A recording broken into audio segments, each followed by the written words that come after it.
Good morning. My name is Mike Nevergall. I'm with Lutheran Social Services of the South in Austin, Texas. And I have the pleasure of serving as the chair of the ALDE resource team, which means we're the fundraisers of the fundraisers. And I hope you all brought your pocketbooks. I'd like to invite up two of my good friends to share with you a little bit this morning about why ALDE is important to them and the relationships that they've been able to develop as a part of their membership in ALDE. Rebekah Poling, who's a colleague of mine with Lutheran Social Services, and Mark Hofman from LCMS Mission Advancement.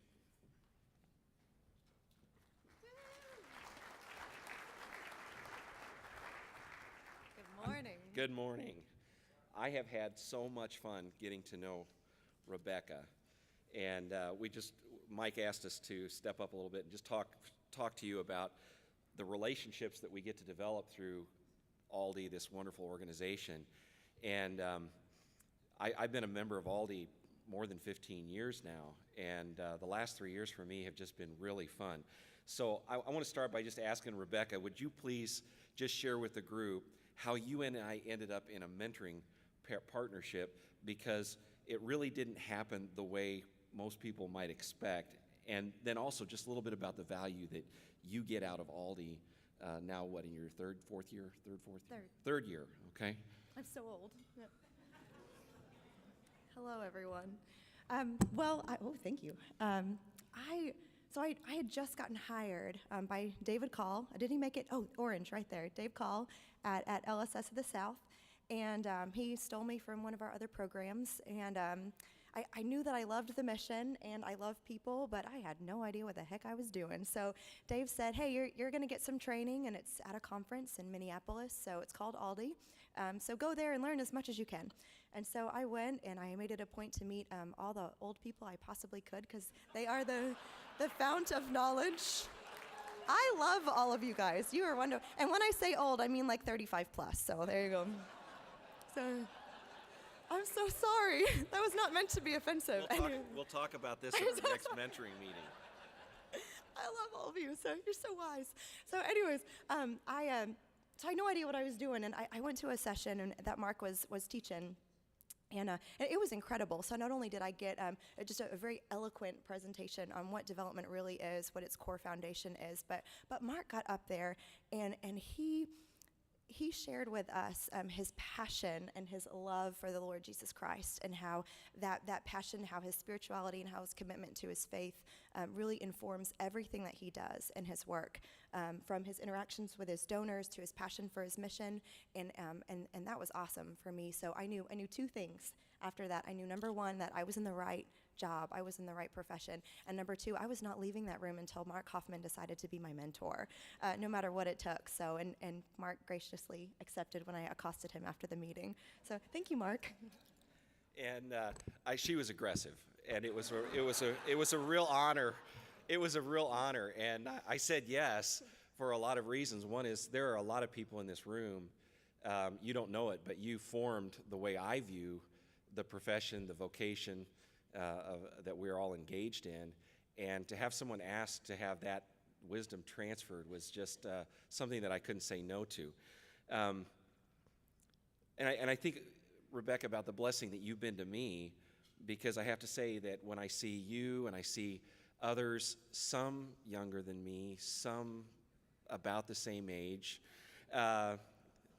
diplomacy. You're very young. That's all right. I have to say that I think about the organizations that you all serve, and what this organization gives me is hope. It gives me hope for the future of the Christian church, God's body, reaching out and touching lives with the gospel and acts of mercy and compassion and all of those things. So, last night I sat at my computer and I had a nice reminder from Phyllis to make a payment on my pledge to the annual fund.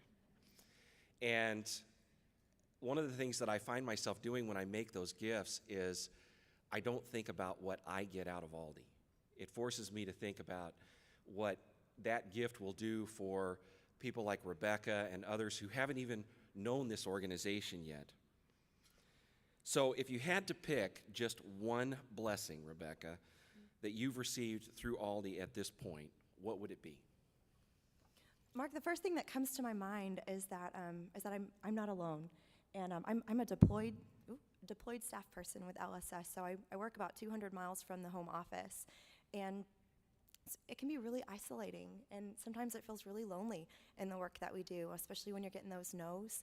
And when I joined ALDE and I came to the conference and I got to attend the webinars, I met a network of people who really get what I do and who really understand my passion for development and for engaging people. And so I think some other professional organizations, there's I've experienced a sense of competition, and so it's who's raising more money than who. But when I came here, I met a group of people that were really interested in my development and whether in my success, whether I was doing a good job. And then the other thing is, I think sometimes it's in the professional world, it's really hard to find an avenue where you can express your love and your passion for Jesus Christ and for the Lord.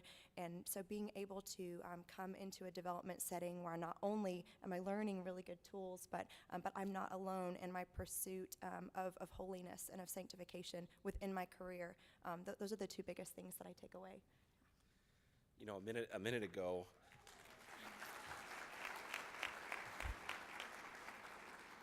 ago, I dropped the word vocation, which actually came up in a board meeting because Heather McGinnis, where's Heather? There she is, way in the back corner. Used it when we were discussing all of this marketing and rebranding thing. And can any of us think of another organization besides ALDE who is so able to affirm that our work is more than a job or a career path? That it's a faith-filled, God-pleasing calling. It's pleasing in His sight. What other organization has the capacity, and mostly here I'm talking about the human capacity, look around the room, the human capability to shape the sense of vocation and instill that in our attitude about how we go about our work. It is a real privilege to be in relationships with people like Rebekah. And for those of you, I worked the registration desk yesterday and I handed out a lot of packets that had the newcomer tag. This is a wonderful organization. It's gonna take you a long way, and it's gonna do that in the spirit of vocation. You want to close it up? Yeah, absolutely. And I'm part of the mentoring team, so if you have any questions about getting plugged in, there's several mentoring representatives. Who's my mentoring people? Did they make it this morning? Oh, there we go. Okay. Then, but one of the things I also wanted to say is giving to the annual fund. So in the spirit of what we're doing up here, is not just for, and I'm just gonna forget diplomacy. That went out the door 5 minutes ago. So it's not just for the old people, it's for, it's not just for people that are the executives of our organizations, for the people that are making, more than they did when they first started in their career, but it's for us too. So all of you guys that are 20-somethings and 30-somethings, really consider giving to the annual fund too, whatever you can give. This is the future of our profession, this group right here, and if you're interested in growing in your profession, and I hope to one day make as much of a difference in the life of a young professional development person as Mark has made in mine, but that's only going to happen if I give of my treasure and if I support the annual fund. So I hope you guys will consider doing the same thing. Thank you.